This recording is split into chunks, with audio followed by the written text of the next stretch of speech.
ನಮಸ್ಕಾರ. ಜಿಕೆ ಐತಾಳ್ ಚಾನಲ್ಗೆ ಸ್ವಾಗತ. ಇವತ್ತು ನಿಮಗೆ ಮಜ್ಜಿಗೆ ಹುಳಿ ಮಾಡೋ ವಿಧಾನವನ್ನು ತೋರಿಸ್ಕೊಡ್ತೇನೆ. ಮೊದಲಿಗೆ ಅದಕ್ಕೆ ಬೇಕಾಗುವ ಪದಾರ್ಥಗಳನ್ನು ನೋಡಿ ರೆಡಿ ಮಾಡಿ ಇಟ್ಕೊಂಡಿದ್ದೇನೆ. ಈ ಸೌತೆನ ನಾನು 1-2 ಕಪ್ನಷ್ಟು ಸಿಪ್ಪೆ ತೆಗೆದು ಕಟ್ ಮಾಡಿ ಇಟ್ಕೊಂಡಿದ್ದೇನೆ. 1/2 ಕಪ್ಪು ತೆಂಗಿನ ತುರಿ ಮತ್ತು 1 ಸಣ್ಣ ಕಪ್ನಷ್ಟು ಮೊಸರು, ಖಾರಕ್ಕೆ 5 ಹಸಿಮೆಣಸಿನಕಾಯಿ, ರುಚಿಗೆ ತಕ್ಕಷ್ಟು ಉಪ್ಪು. ಈಗ ನೋಡಿ ಹಚ್ಚಿಟ್ಟಂಥ ಸೌತೆನ ನಾನು ಒಂದು ಸಣ್ಣ ಪಾತ್ರೆಗೆ ಹಾಕ್ಕೊಂಡು ಅದಕ್ಕೆ 1.5 ಗ್ಲಾಸ್ನಷ್ಟು ನೀರನ್ನು ಹಾಕ್ಕೊಂಡು ನಾನು ಇದನ್ನು ಸ್ಟವ್ನಲ್ಲಿ ಬೇಯಿಸಲಿಕ್ಕೆ ಇಡ್ತಾ ಇದ್ದೇನೆ.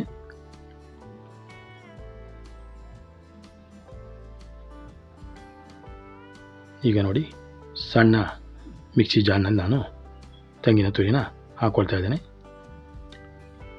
ಇದಕ್ಕೆ ನಾವು ಸ್ವಲ್ಪವೇ ನೀರನ್ನು ಬೆರೆಸ್ಕೊಂಡು ಅದನ್ನು ಗ್ರೈಂಡ್ ಮಾಡಿ ಒಂದು ಬೌಲ್ನಲ್ಲಿ ತೆಗೆದಿಟ್ಕೊಳ್ಳೋಣ. ನೋಡಿ ಈಗ ನೋಡಿ ರೆಡಿ ಆಯಿತು. ಈ ರೀತಿ ನೈಸ್ ಆಗಿರಬೇಕು. ಇದನ್ನು ನಾವು ರೆಡಿ ಮಾಡಿ ಇಟ್ಕೋಬೇಕು. ಈಗ ನೋಡಿ ಸೌತೆ ಒಂದು ಅರ್ಧ ಬೆಂದಿದೆ. ಇದಕ್ಕೆ ನಾನು ಒಂದು ಚಿಟಿಕೆ ಅರಿಶಿನ ಪುಡಿನ ಸೇರಿಸ್ತಾ ಇದ್ದೇನೆ. ಈಗ ಒಂದು 5 ನಿಮಿಷದ ನಂತರ ನಾವು ಅದಕ್ಕೆ ಖಾರಕ್ಕೆ ಹಸಿಮೆಣಸು ಕೂಡ ಹಾಕ್ಕೊಳ್ತಾ ಇದ್ದೇನೆ. ಇನ್ನೊಂದು 2 ನಿಮಿಷ ಬಿಡುವ. ತುಂಬ ಒಳ್ಳೆ ಟೇಸ್ಟಿಯಾಗಿ ಬರ್ತದೆ ಇದು ಮಜ್ಜಿಗೆ ಹುಳಿ. ನೋಡಿ ರುಚಿಗೆ ತಕ್ಕಷ್ಟು ಉಪ್ಪನ್ನು ಕೂಡ ನಾನು ಹಾಕ್ಕೊಂಡಿದ್ದೇನೆ. ಹೀಗೆ ನಾನು ತೆಂಗಿನ ಇದನ್ನು ತುರಿನ ಹಾಕ್ಕೊಂಡಿದ್ದೇನೆ. ಈಗ ಒಂದು 5 ನಿಮಿಷ ಇದನ್ನು ಬಿಡುವ.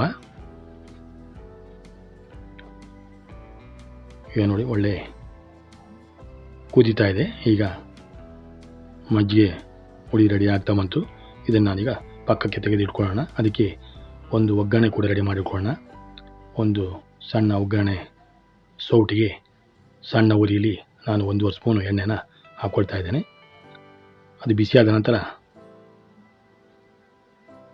1 ಸ್ಪೂನಷ್ಟು ಸಾಸಿವೆ ಚಟಪಟ ಅನ್ನಬೇಕು.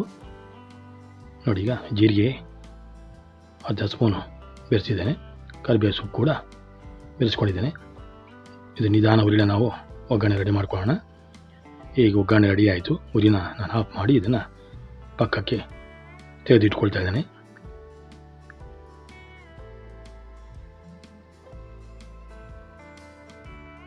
ನೋಡಿ ಒಗ್ಗರಣೆ ರೆಡಿ ಆಯಿತು. ಈಗ ನೋಡಿ ಬೇಯಿಸಿಟ್ಟಂಥ ಸೌತೆಗೆ ನಾನೀಗ ಮೊಸರನ್ನ ಸೇರಿಸ್ಕೊಂಡಿದ್ದೇನೆ. ಕೊನೆಗೆ ಕೊತ್ತಂಬರಿ ಸೊಪ್ಪು ಕೂಡ ಹಾಕ್ಕೊಂಡಿದ್ದೇನೆ. ಇದಕ್ಕೆ ಕೊನೆಯದಾಗಿ ನಾನು ಒಗ್ಗರಣೆ ಕೂಡ ಹಾಕ್ಕೊಳ್ತಾ ಇದ್ದೇನೆ. ಇದ್ರ ಜೊತೆ ನಾನು ಬಾಂಬೆ ಸೋಜಿಯ ಒತ್ತು ಸೇವೆ ಕೂಡ ಮಾಡಿದ್ದೇನೆ. ಅದನ್ನು ನಾನು ಡಿಸ್ಕ್ರಿಪ್ಷನಲ್ಲಿ ಅದರ ವಿಡಿಯೋ ಲಿಂಕ್ನ ಕೊಟ್ಟಿದ್ದೇನೆ. ನೋಡಿ ಕೊನೆಯದಾಗಿ ಒಗ್ಗರಣೆ ಕೂಡ ಹಾಕ್ಕೊಂಡಿದ್ದೇನೆ. ಈಗ ಮಜ್ಜಿಗೆ ಹುಳಿ ರೆಡಿ ಆಯಿತು. ತುಂಬ ಒಳ್ಳೆಯದಾಗಿ ಬಂದಿದೆ ಇದು. ನೋಡಿ ಇದು ಸೇವಿಗೆ ತುಂಬ ಒಳ್ಳೆಯದಾಗಿ ಬಂದಿದೆ. ಇದರ ಜೊತೆ ಕಾಂಬಿನೇಷನ್ ಸೇವಿಗೆ ಜೊತೆ ಬಹಳ ಒಳ್ಳೆಯದಾಗಿರ್ತದೆ. ಲೈಕ್ ಮಾಡಿ, ಶೇರ್ ಮಾಡಿ, ಕಮೆಂಟಲ್ಲಿ ತಿಳಿಸಿ.